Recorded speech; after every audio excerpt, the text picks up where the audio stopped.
नमस्कार. निसर्ग राजा हवामान अंदाजामध्ये आपणा सर्वांचं हार्दिक स्वागत आहे. आज 25 ऑक्टोबर 2025 आहे.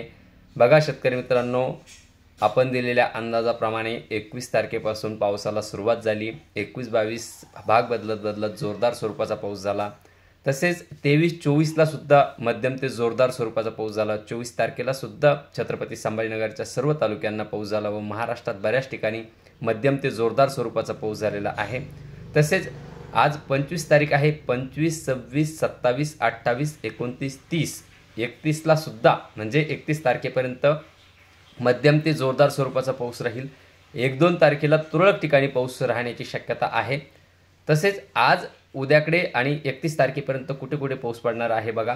आजचा पाऊस हा उत्तर महाराष्ट्राला जास्त आहे. म्हणजे अरबी समुद्राकडे जे सिस्टम बनलेलं आहे सायक्लोनिक सिस्टम, त्यामुळे ढगाळ वातावरण हे महाराष्ट्रात सर्वदूर झालेलं आहे. त्यामुळे सिंधुदुर्ग, रत्नागिरी, रायगड, मुंबई, ठाणे या भागांना मध्यम ते जोरदार, म्हणजे मुंबई ठाण्याला जोरदार स्वरूपाचा, इगतपुरीसुद्धा जोरदार, नाशिक, येवला, मनमाड या भागांना सुद्धा मध्यम ते जोरदार स्वरूपाचा पाऊस पडेल. धुळे, नंदुरबार, जळगाव या भागांना सुद्धा मध्यम ते जोरदार, दुपारच्या सत्रात काही ठिकाणी आणि रात्रीच्या सत्रात सुद्धा या भागांना पाऊस पडण्याची शक्यता राहणार आहे. तसेच इकडं कोल्हापूर, सांगली, सातारा, सोलापूर, पुणे या भागांना सुद्धा मध्यम ते जोरदार. पुण्याचा जो पूर्व भाग आहे तिकडे मध्यम स्वरूपाचा, पश्चिम भाग जो आहे तिकडे जोरदार स्वरूपाचा, मध्यम ते जोरदार स्वरूपाचा पाऊस पडेल. अहिल्यानगर सुद्धा पूर्व भाग मध्यम स्वरूपाचा, पश्चिम भाग जो आहे सह्याद्री पर्वतरांगांना लागून तिकडे जोरदार स्वरूपाचा पाऊस पडण्याची शक्यता राहील. छत्रपती संभाजीनगरच्या वैजापूर तालुक्याला पावसाचा जोर जास्त राहील. बाकीच्या तालुक्यांना मध्यम स्वरूपाचा पाऊस पडण्याची शक्यता राहणार आहे. जालना जिल्हा सुद्धा हलका ते मध्यम स्वरूपाचा पाऊस पडण्याची शक्यता राहील. जवळपास मध्यम स्वरूपाचा सर्व तालुक्यांना पाऊस पडण्याची शक्यता राहणार आहे. बीड जिल्ह्यात सुद्धा मध्यम स्वरूपाचा, परभणी सुद्धा मध्यम, हिंगोली मध्यम, नांदेड, लातूर, धाराशिव मध्यम. पावसाचा जोर हा टपुरे थेंबांमुळे जोरदार स्वरूपाचा राहणार आहे, पण सरासरी त्याची पेंडवणी, चांदणबरी किंवा शेतातून पाणी ढळणार की बंद होणार या स्वरूपाचा पाऊस हा मराठवाड्यात राहण्याची शक्यता आहे. तसेच पूर्व विदर्भाकडे थोडा पावसाचा जोर सध्याच्या कंडिशनला कमी राहील. 28, 29, 30ला पुन्हा पावसाचा जोर तिकडे वाढण्याची शक्यता राहणार आहे. सध्याच्या कंडिशनला सुद्धा तिकडे पेंडवणी स्वरूपाचा, काही ठिकाणी चांदणबरी स्वरूपाचा पाऊस होण्याची शक्यता राहील. तिकडे बघा वर्धा, नागपूर, भंडारा, गोंदिया, चंद्रपूर या भागांना मध्यम स्वरूपाचा, हलक्या स्वरूपाचा पाऊस राहील. तर यवतमाळ मध्यम हलका, वाशिम मध्यम हलका, अमरावती, अकोला मध्यम ते जोरदार, बुलढाणा सुद्धा मध्यम ते जोरदार.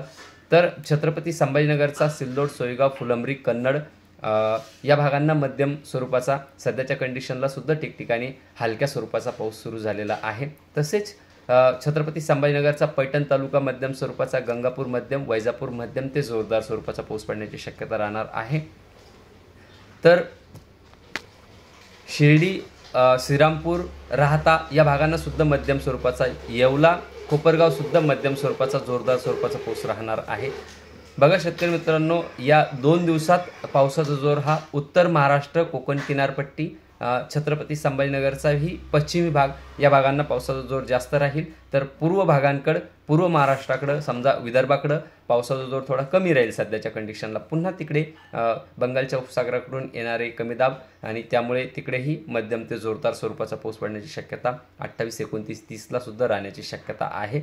याची शेतकऱ्यांनी नोंद घ्यायची आहे. सांगायचं झालं तर महाराष्ट्रात अजूनही सर्वदूर पाऊस आहे. प्रत्येक जिल्ह्याला पाऊस येईल. काही भागांना हलका, काही भागांना पेंडवणी, काही भागाला चांदणबरी, तर काही भागांना वावरातून पाणी निघणार, शेतातून पाणी निघणार की बंद होणार या टाईपचा पाऊस सध्याच्या कंडिशनला आपल्याला दिसतोय. बघा शेतकरी मित्रांनो, आपले जे पिकं निघलेले असेल त्यांना व्यवस्थित झाकून ठेवा, कारण की आपल्या पिकांचं नुकसान झालं नाही पाहिजे. कारण पाऊस उघडल्याच्या नंतर पुन्हा त्यांना जर मकाचे कणस असतील, सोयाबीन असेल, उघडून पांगून देता येईल, पण सध्याच्या कंडिशनला पूर्ण झाकून ठेवा, जेणेकरून आपल्या पिकाचं नुकसान होणार नाही. याची शेतकऱ्यांनी नोंद घ्यायची आहे. बघा आपल्या चॅनल ज्यांनी फॉलो केलं नसेल त्यांनी चॅनल फॉलो करा. त्याचं कारण असं की आपण सकाळी जर 9 वाजता व्हिडिओ दिला तर काही लोक संध्याकाळी बघतात. त्यामुळे सकाळी व्हिडिओ दिला, तुम्ही जर फॉलो केला असेल तर तुम्हाला नोटिफिकेशन येतं आणि ताबडतोब तुमच्यापर्यंत व्हिडिओ येतो आणि तुम्हाला लगेच सकाळीच समजतं की आज पाऊस आहे की नाही. त्यामुळे चॅनलला फॉलो करा. धन्यवाद.